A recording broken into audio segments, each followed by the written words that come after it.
I'm just going to verify that I'm live here. Yep, live on YouTube, live on Twitch. I guess I better find me another job then. Here, holler at me on the CB, fool.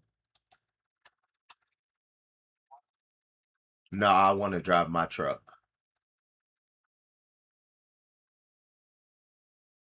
Because I don't even know what city you are running out of. That's a state, not a city, sir. Because I'm in Port Fortune right now. But yeah, make sure you have your CB set up and holler at me on the CB.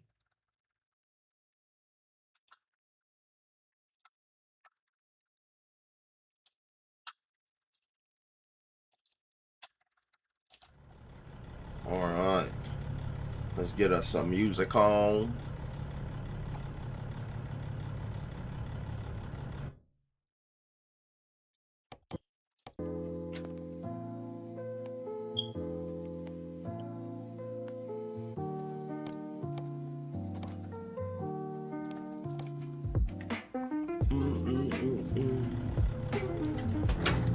Find us a job.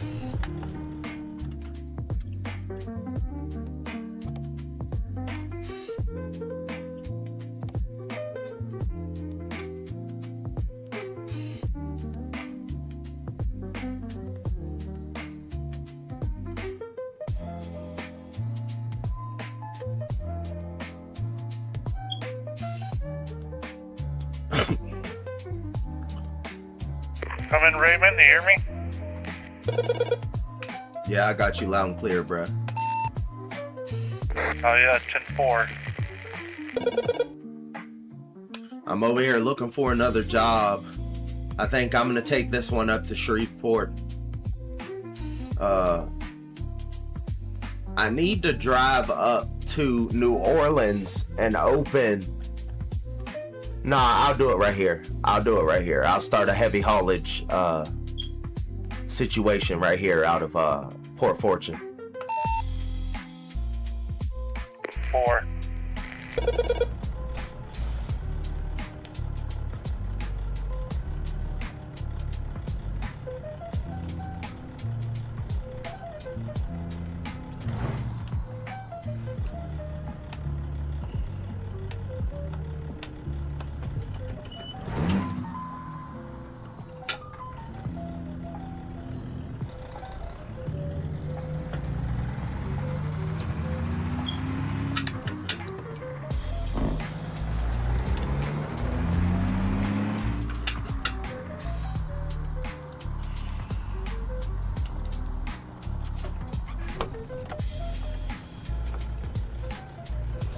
There's got to be an exit out here somewhere. There it is, right there.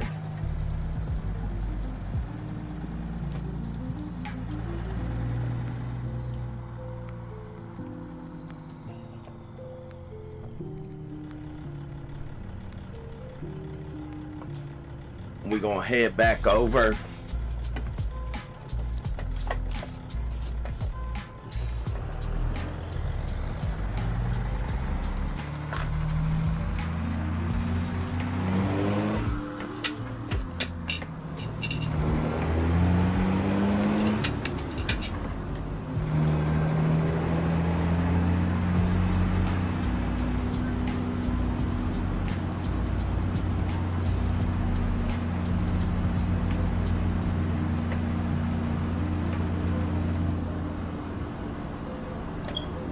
Alright, so here's the shop. Where's the garage at in here? Let me see.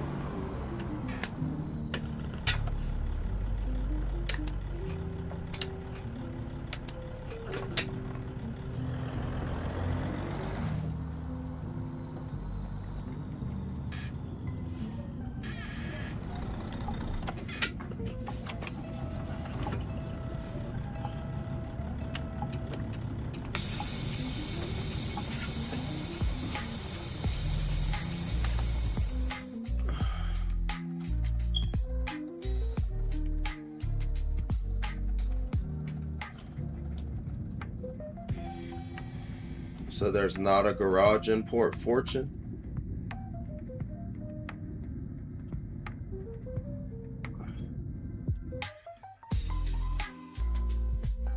So we got one in New Orleans, though.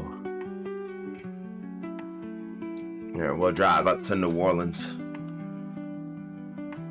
Hey, I'm gonna drive up to New Orleans and buy this garage. Copy that, Raymond.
I need to clean my glasses.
gonna be making this left up here.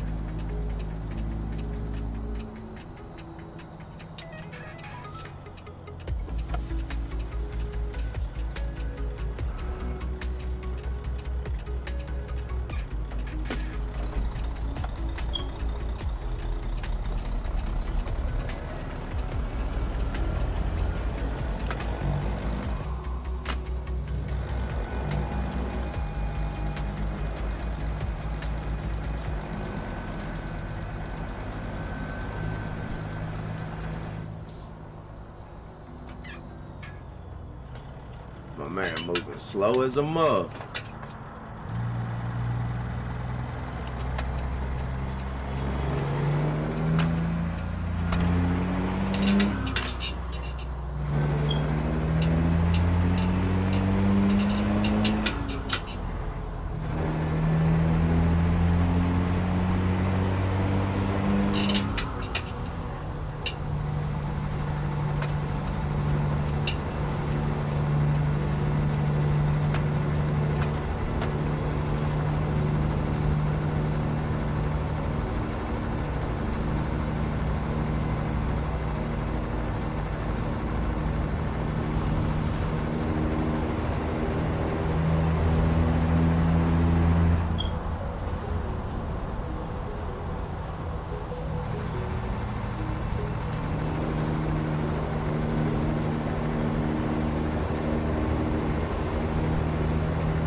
Running like Bon Jovi though.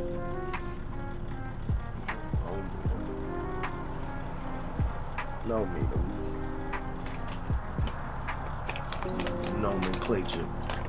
Hip hop.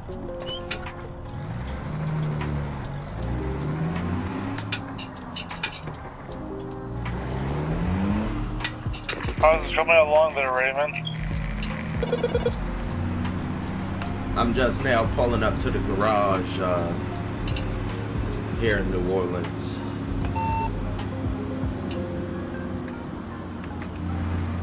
I'm about 2 minutes away from my destination.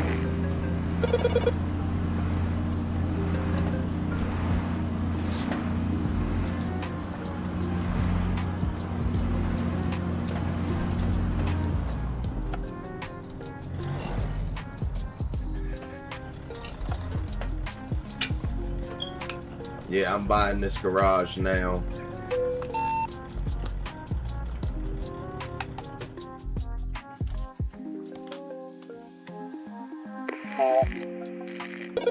So how you feeling?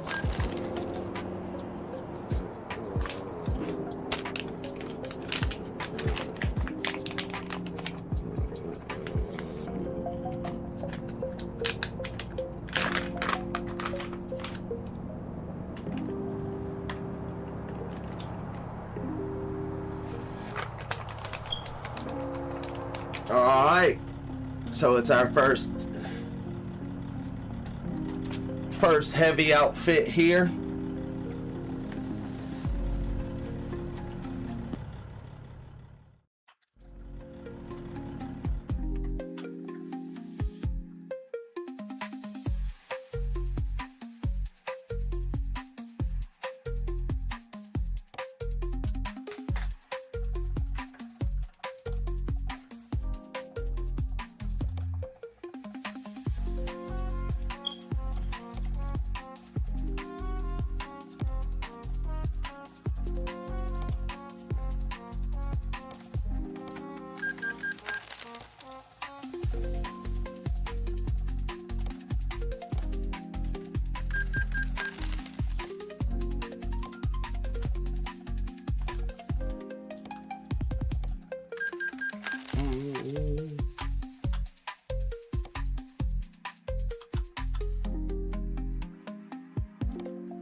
I got almost 50 trucks, bruh. I have almost 50 trucks in my fleet. That's pretty cool.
Boom, boom, boom, boom, boom.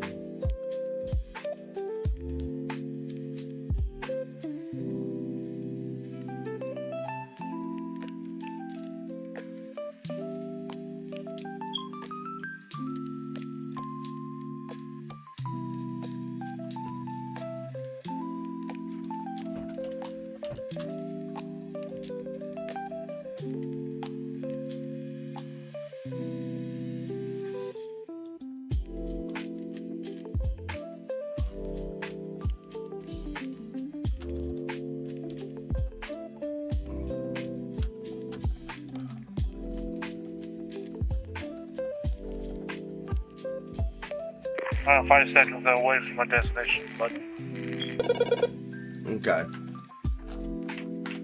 Okay. I'm just in here putting together these trucks.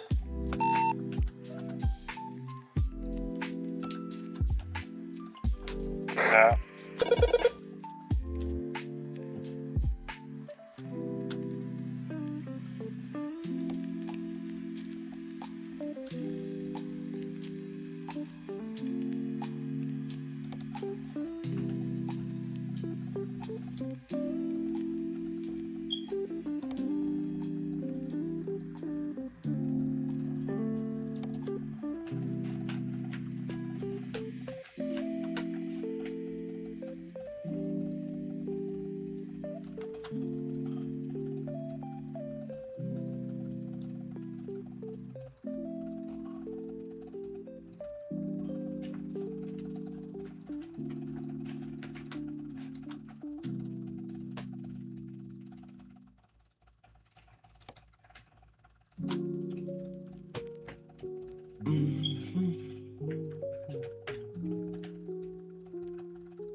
Boom, boom, boom, boom, boom.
Yo,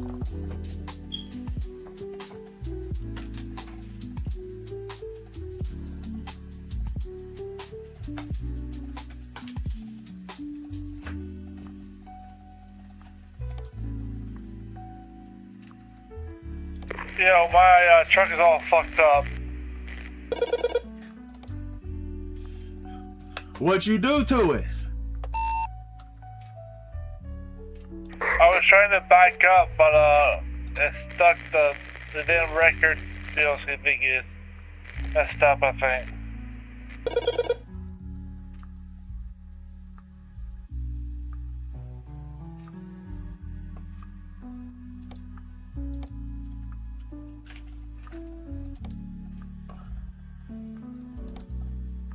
Can't even go to the road or anything.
So you wrecked your truck? You all screwed up over there?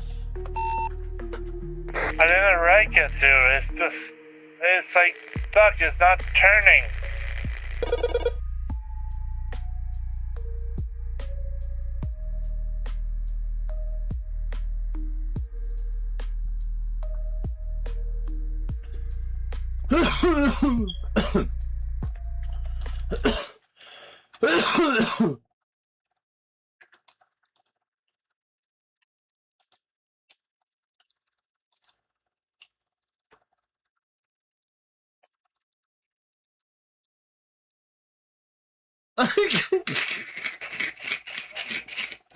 I think so.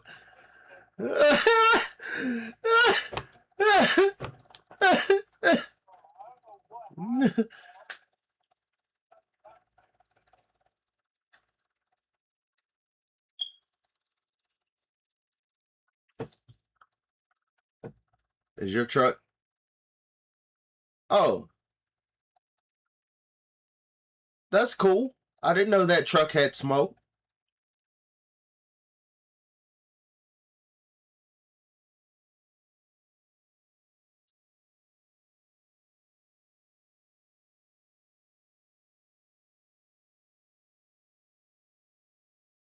Okay. I just was coming to check on you.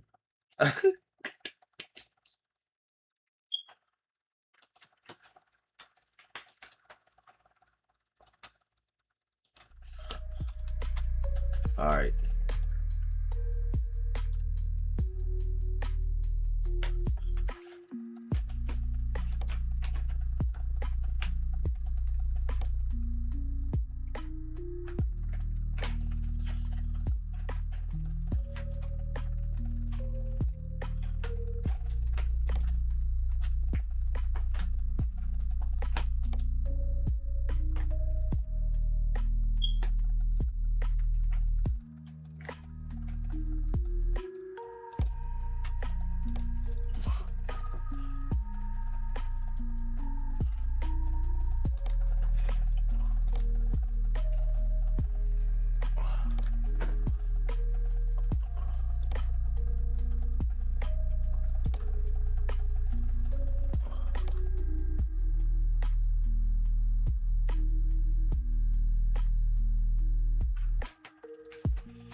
Cat yellow.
I'm trying to be quick with this truck here.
Hey, Raymond?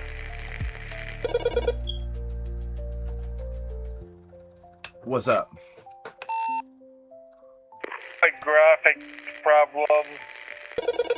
Uh-oh.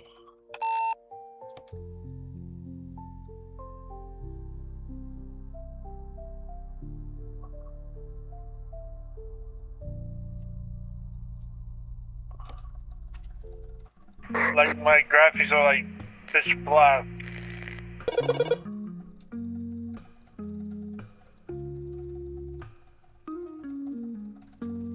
I don't know, brother.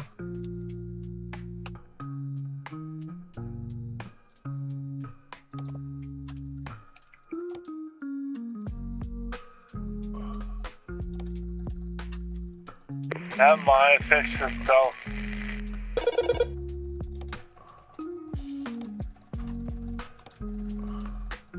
I'm almost done building this truck.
Okay.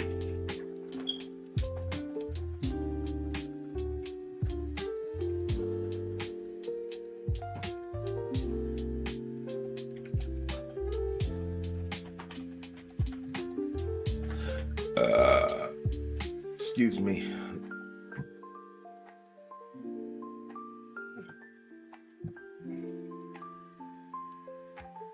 I think I'm gonna do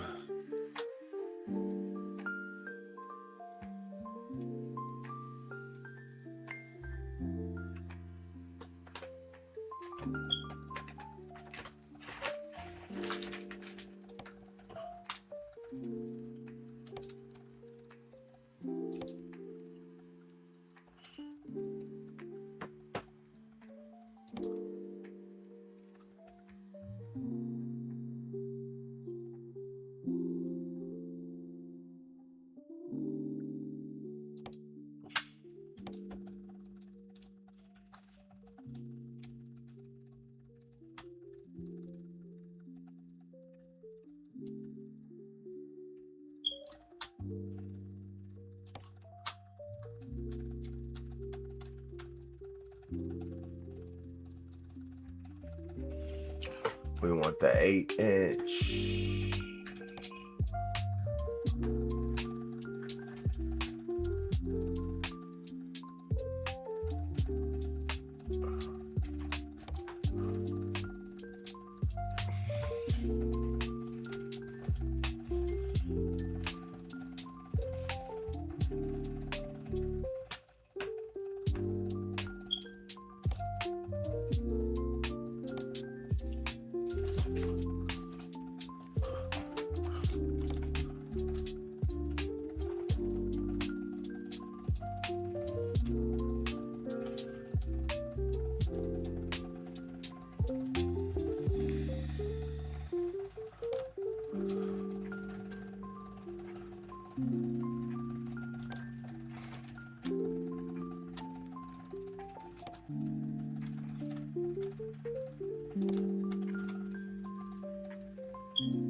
How's the truck coming along, Raymond? I was trying to hurry up, but like there's a couple things I didn't do to it, but it still took me like an hour to build the truck. Fine.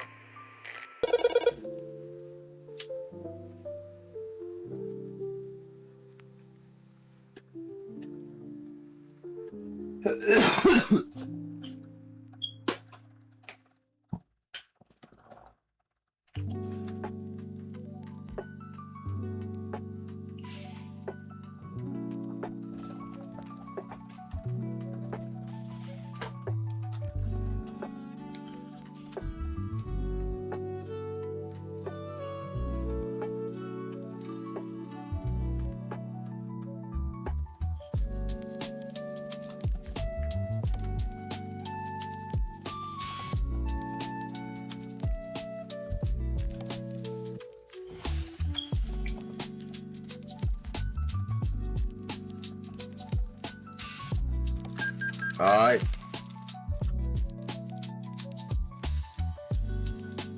Now I'm going to copy that config to the other 3 trucks in New Orleans.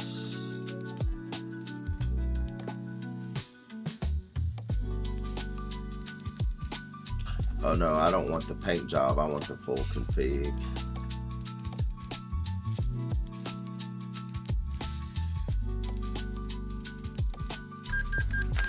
All right, cool. Now I need to go to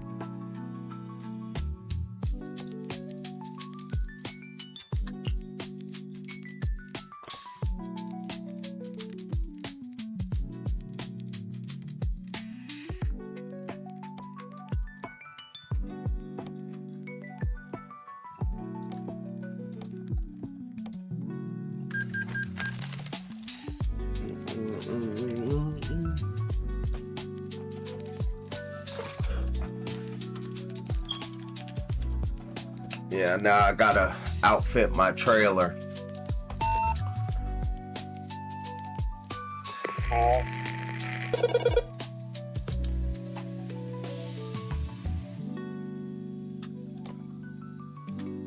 We're gonna buy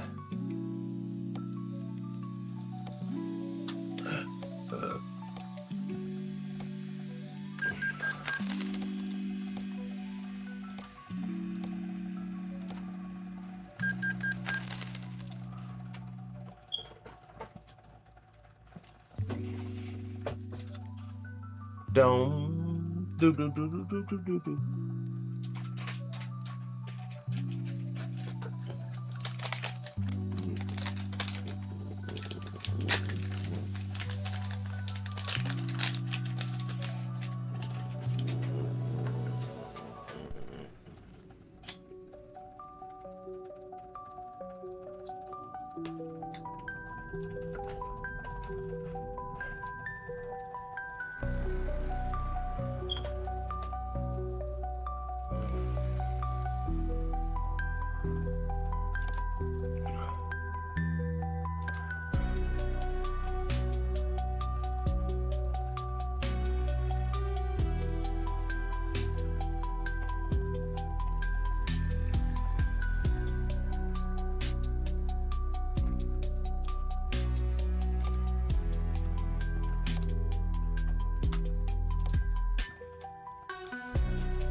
Oh, so I need to hire a whole bunch of people.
Now that should be all the trucks filled.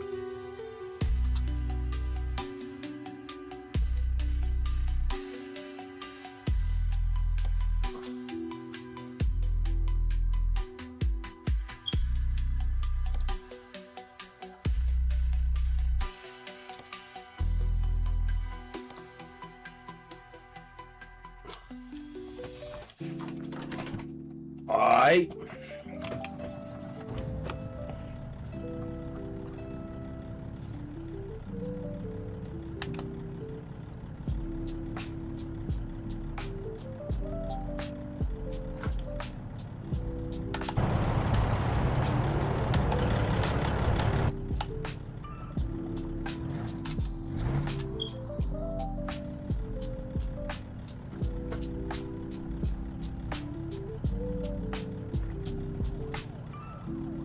And they put me in Tucson.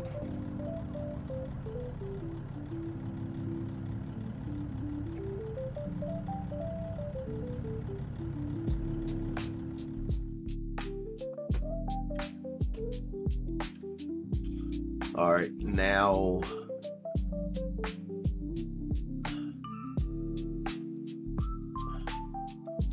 trailer manager.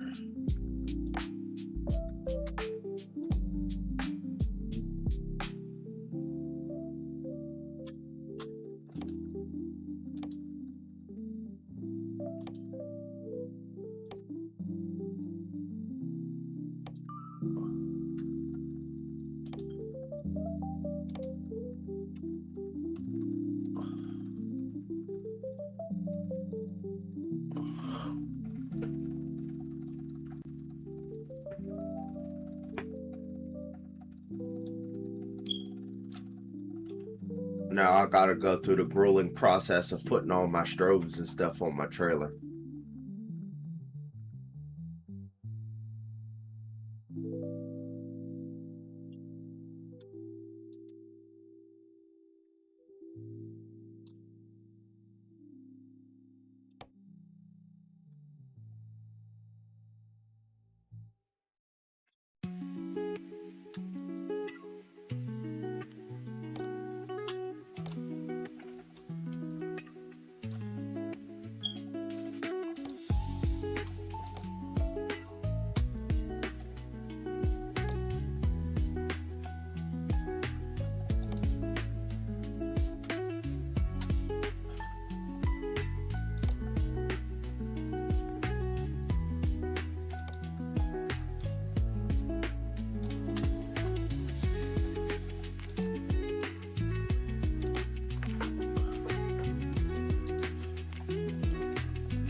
Where did I put it?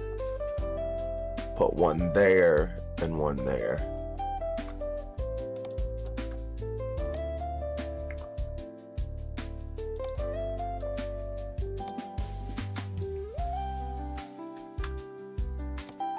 And then I need Penny.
So I'll do left.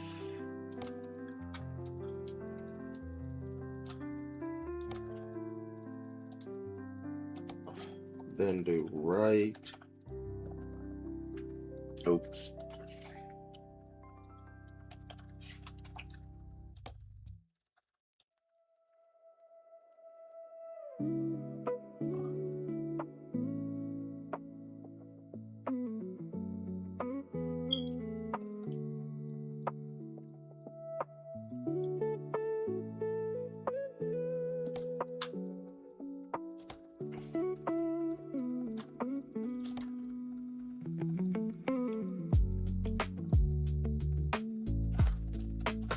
Yeah, I'm almost done. Here.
Roll up.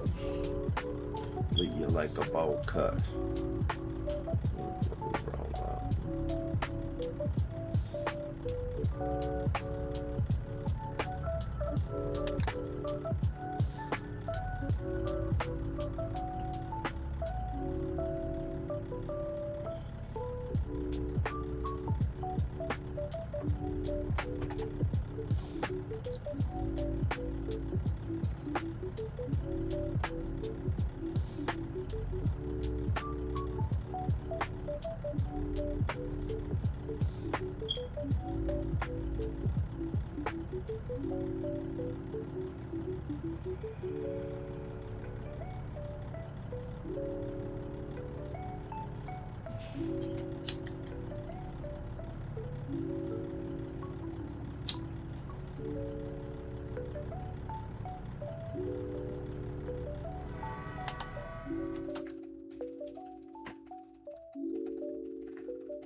On the road again. Yeah, I'm back out on the road finally. Nice, same here.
Hey, do you want to take a convoy through this job together? This job together? This job? Yeah, we can. Let me finish this job. I got 39 minutes left to go, so it gives you enough time to do a small job first. Okay. Yeah, I'm doing. I'm going to pick up a shipment of crane weights. Yeah, I have some corn on me.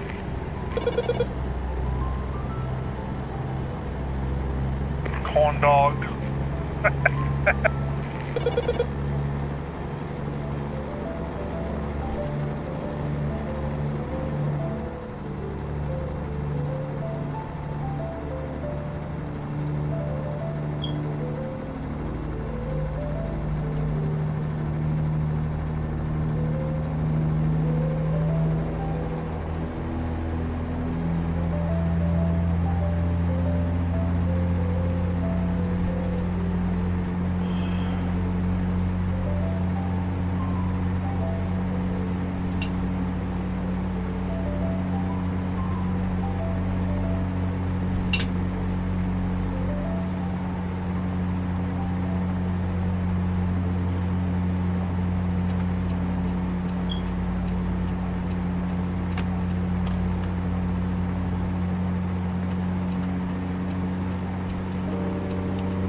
Can you hear me?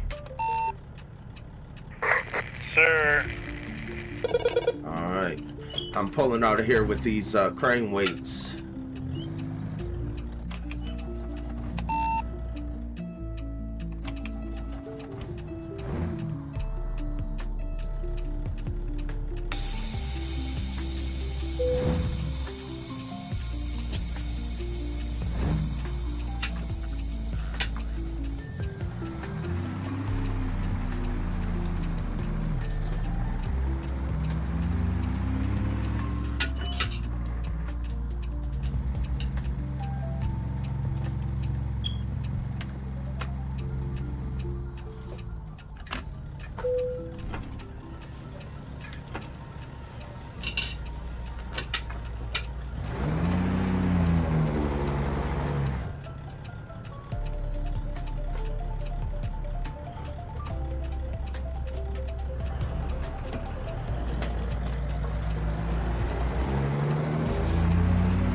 See what they talking about on NPR.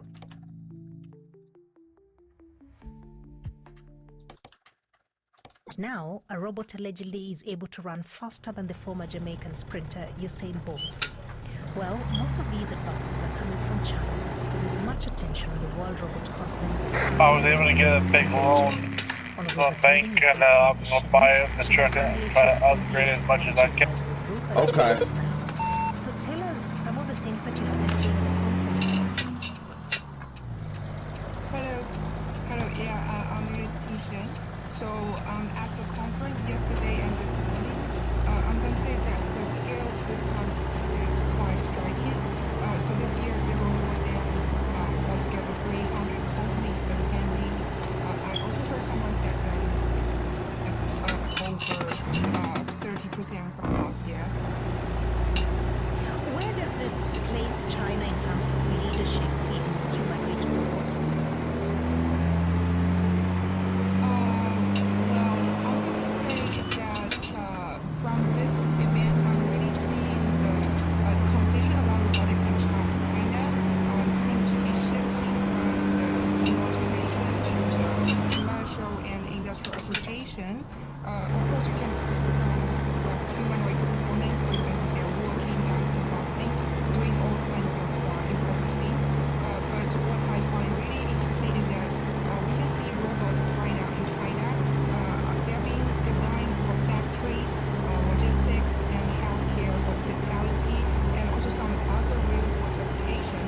So I think China is now really at the first few places in humanoid robots that are moving from showing off tricks to Bro, I'm going slow as a mug with these weights. bring the real value for the client. So we can see robots that are making pancakes and coffee, and so they are doing the packing and shipping goods for commercial supermarkets, and also they are doing the logistical sorting and handling in the warehouse and factory setting. Interesting that you say that because, just this week, Unitary Robotics, which is the world's biggest humanoid robot manufacturer, saw its stock flotation leap by 600%.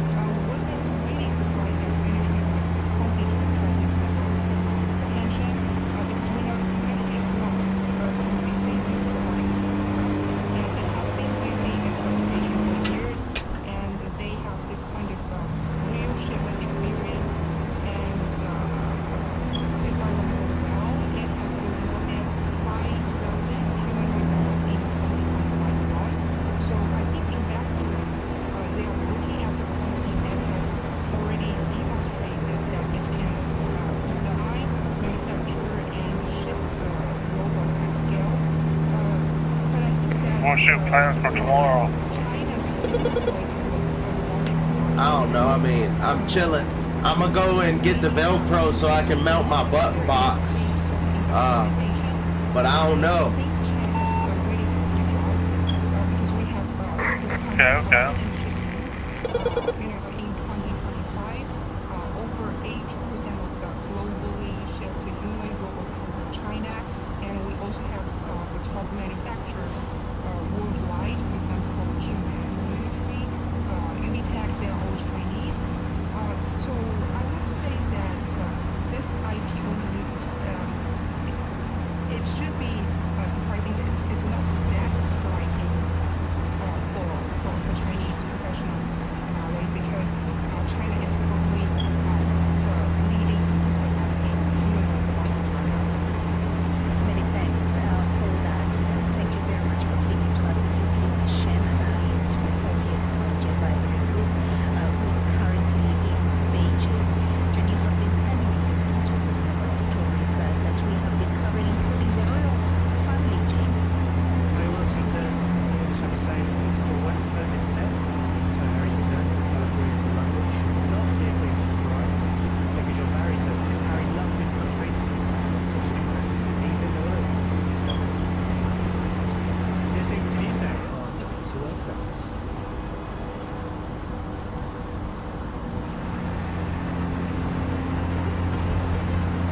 Distribution of the BBC World Service in the US is made possible by APM produces and distributes award-winning public radio programs to inform, engage, and captivate. APM is proud to connect audiences to the world, accurate, impartial, and international news and global perspectives on the BBC World Service.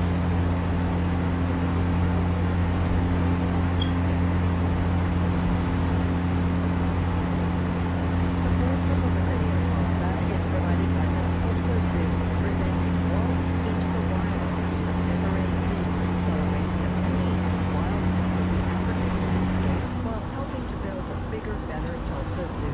More at Bro, I'm out here. tulsawalds.org. Public radio. I'm out here scooting. Almost caught me a speeding ticket. HD1 Tulsa, National Public Radio. Oh, hell no. University. Hello, welcome to Newsday from the BBC World Service with Anne Soy in Nairobi and James Cocknell in London. Our correspondent in Ukraine has had a rare chance to speak to captured soldiers about the war. Also, going to look at the pressure President Putin is currently facing in Russia over his conflict. And I speak to the South Sudanese basketball star Wenyan Gabriel about his journey from a refugee camp to Nathan Biggie. First, this news. BBC News with Danielle Yarowiecka. A court in China has sentenced the founder of the collapsed property firm Evergrande to life in jail and confiscated all his belongings. Hui Kai-yan pleaded guilty earlier this year to charges including embezzlement and corporate bribery. Evergrande's collapse caused major damage to China's property sector. The United States national debt has hit a new level of $40 trillion. It's more than doubled over the past decade due to surging government spending, rising interest payments and tax cuts. President Trump has said he's launching new economic measures against Iran, as well as any country helping or doing business with it. He made the announcement in a social media post which didn't provide details. Russia has launched a wave of deadly missile strikes on Kyiv. The city's mayor says at least 12 people have been killed. Russia says it targeted military and industrial facilities, but Ukrainian officials say the children's hospital was in the building was damaged overnight.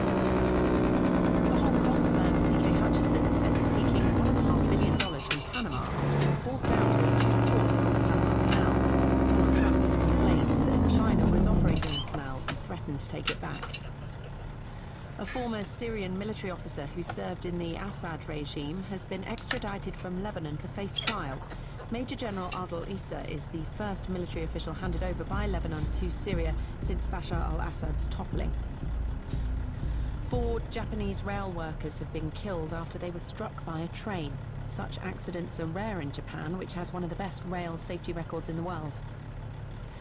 A decades-long study of whales has found they're taking advantage of new feeding grounds as ice disappears from the sea around Greenland. The research recorded huge numbers of humpbacks, minke and fin whales along the island's eastern coast. The study was published in the journal Frontiers in Marine Science. BBC News.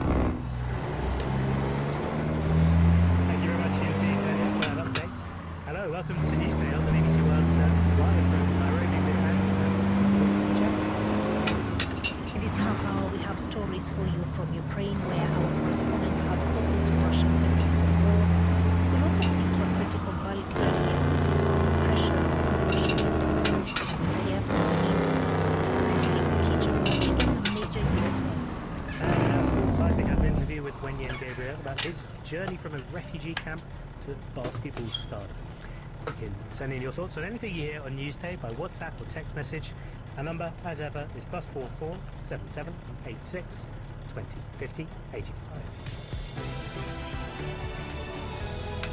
Gotta be patient, man. I'm super slow with this weight Now, on me. Russia offers men huge sums of money, something in the region of tens of thousands of dollars to join its military and be sent to fight in Ukraine. But as the war escalates with no end in sight, there are increasing signs that it's finding it harder and harder to recruit the numbers it needs, even with those substantial payments. Russian soldiers captured recently in Ukraine have confirmed that and also talked over high casualty rate. The BBC visited a prisoner of war camp to see the conditions and meet some of the men waiting to be sent home in the next exchange of soldiers. But not all of them were Russian. Sarah rates for the details. In western Ukraine, behind layers of locked walls, there's a camp full of soldiers captured fighting for Russia. All young women with you? But I went there to meet the Ukrainians who went to war against the country. They just come into the prison yard, coils of barbed wire. I had to run the light. There are a few dozen prisoners of war in navy blue uniforms and with caps. They just still headed for the shadows because they keep not in it. Speaking to them in captivity is complicated.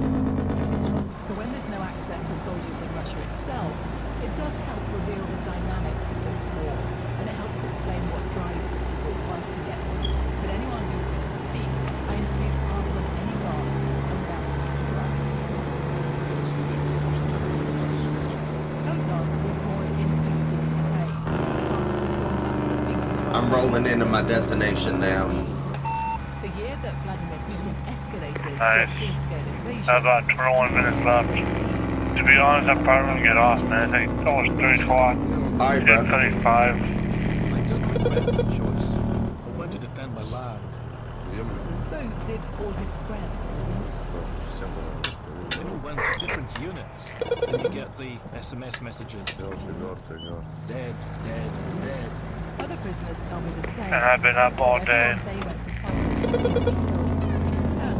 And I haven't taken a nap yet. I need to take a... There's a nap if it isn't. When Ukrainian I hear that. soldiers like Anton are captured, they're tried for treason. But Anton doesn't see himself as a traitor. An entire generation has now grown up in occupied areas, with Russian schooling and with media controlled by the Kremlin. Anton was absorbed all of it, and like Russia, he calls the government in Kiev Nazis. He also thinks Vladimir Putin should keep pushing to control the whole Donbass, even though hundreds of thousands are killed trying. Of course, I think it could have cost a lot less. But war is war. It could have been ended, but no one wanted to do that. In the prison hospital, there was another man from the Donbass, wrapped in bandages. Artyom signed up to fight and Oh promised boy, a it's raining. bonus, but he never got it. And now he has a body full of shrapnel.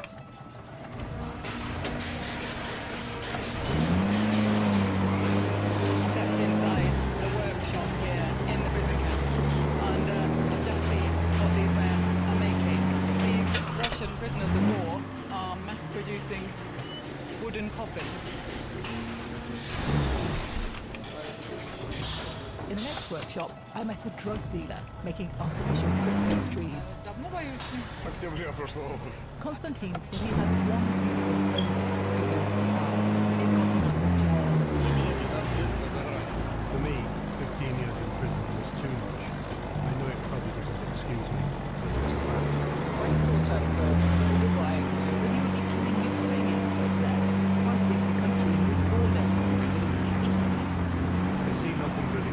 Bruh. And in a war like this, there can't I'm be stuck nothing on the hill. by definition. But he still thinks he was right to fight. Oh, although he no. says everyone he knows has now I just had to drop my diff lock in.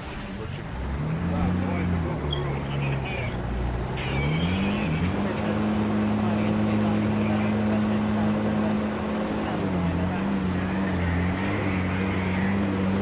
As they eat, there's a film playing on a loop which describes itself as the truth about Crimea, basically an attempt to counter Russia's claim that the peninsula has always been Russian, though I can't say anyone's paying it much attention.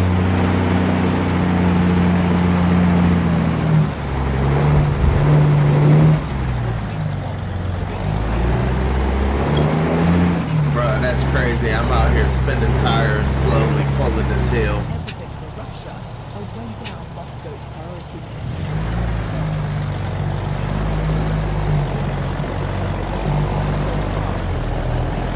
Will be the very last to leave here.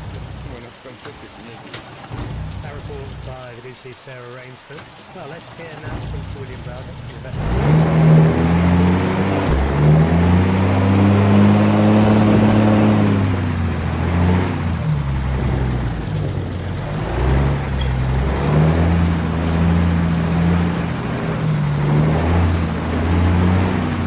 Bruh, this is ridiculous.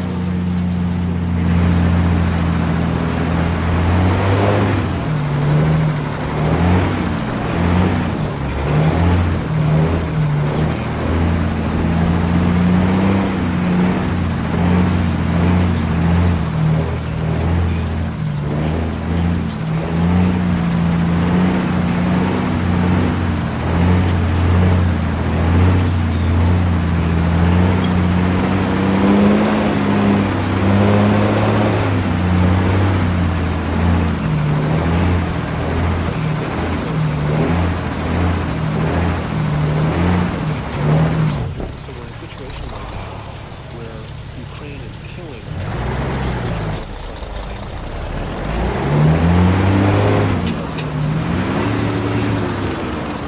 so they're going to be in already are in a pretty bad situation. So how does Putin fix that problem? And the only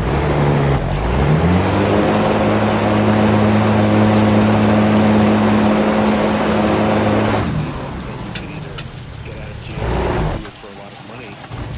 There is small talk, and it's not verified yet, but there's talk for the parliamentary elections in Russia that they're going to do forced conscription, basically. And Putin doesn't want to do that.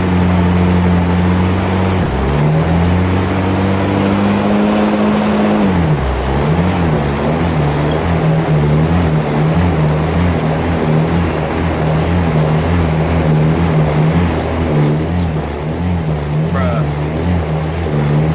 This is absolutely ridiculous.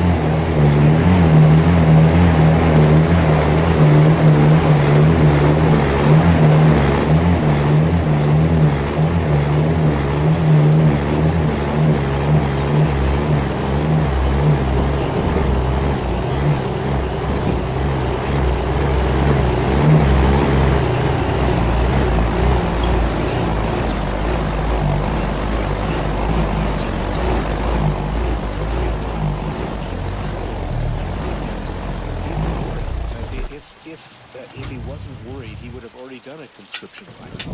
And the reason he's worried is that he thinks that if that's leader, and it may not be in a peaceful way, he's worried about a sort of uprising that he couldn't control. And so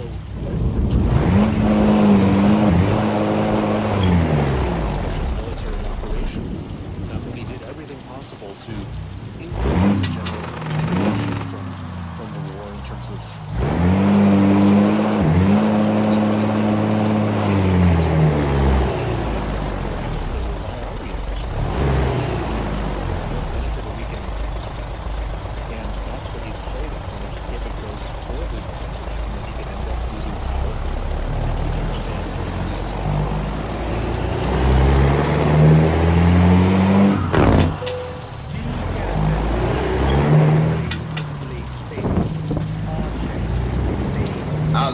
late. I was almost late because I got stuck on the hill right there outside the customers. Yeah. Some evidence perhaps that big Russian businessmen are moving money into the Middle East. Is that sort of economic pressure growing? No question. I mean, what has happened is that we in the West have been talking about isolating Russia economically for a very long time. Sort of neglecting the ways in which Russia has found its way around all of our sanctions, particularly Russia's always been able to sell money they get from the oil that they sell to the West. What's changed since we Vladimir Zelensky, the president of Ukraine, has said, I'm not going to listen to all this prevaricating of the West and this empty promises. I'm going to take care of business myself. What he's done is these specific economic nodes inside Russia and then bombing them. And so what that means is he's bombing oil refineries, he's bombing oil terminals, he's bombing shadow fleet ships that move and he's bombing warehouses that deal with logistics, economic logistics. There's a company called Wildberries. He's bombing these things, and there's no question that it's having an economic impact. And so as we've seen, there's long lines for people trying to get their gas. That was a bit of a challenge right there. And that oil last and little bit. kerosene and jet fuel. I messed around. And we've seen that the effects are very real, and the economy is not doing well. And of course they lie about the real economic statistics, but it's absolutely clear and obvious that there's a real economic crisis. The Russian stock market is dramatically down. It's not a good situation for Russia right now economically. I'm interested then in your thoughts on where this might lead Vladimir Putin. I'm also looking at a news flash from the AFP news agency quoting Ukraine's President Zelensky saying that Moscow is investing in ballistic missiles and an escalation in Ukraine. So does that suggest that Russia still very much believes the war is winnable, or perhaps that it's lashing out because it worry it might not be?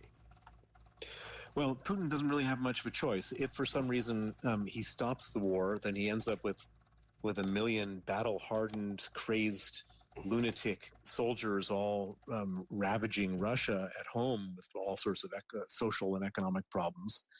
And beyond that, Russia is a country, it's supposed to be a strongman country. If he were to back down, he looks weak, and then he would again lose power.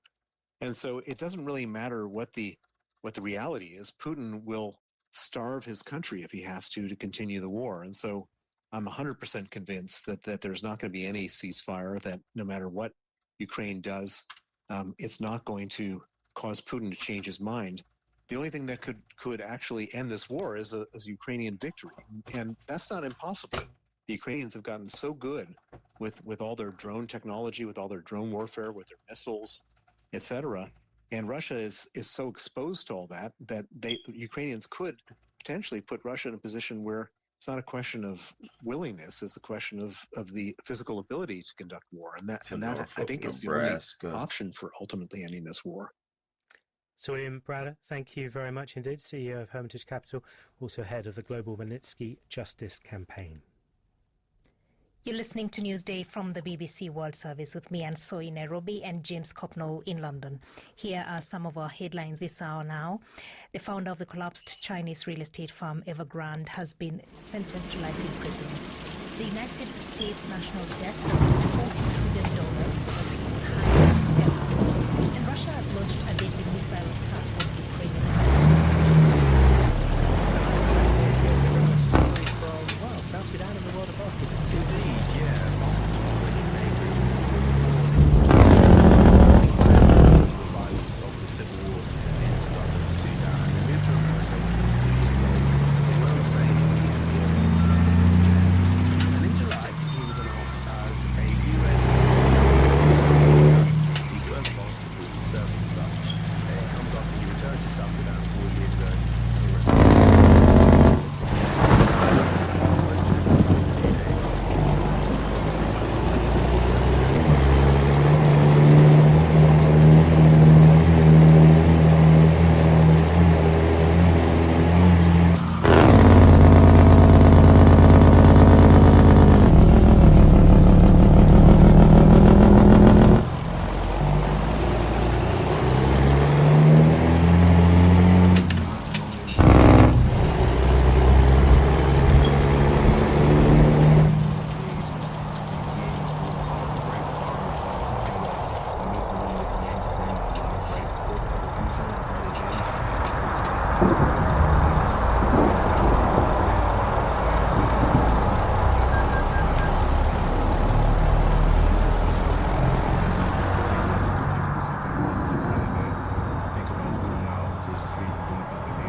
I'm rolling in money. Nice.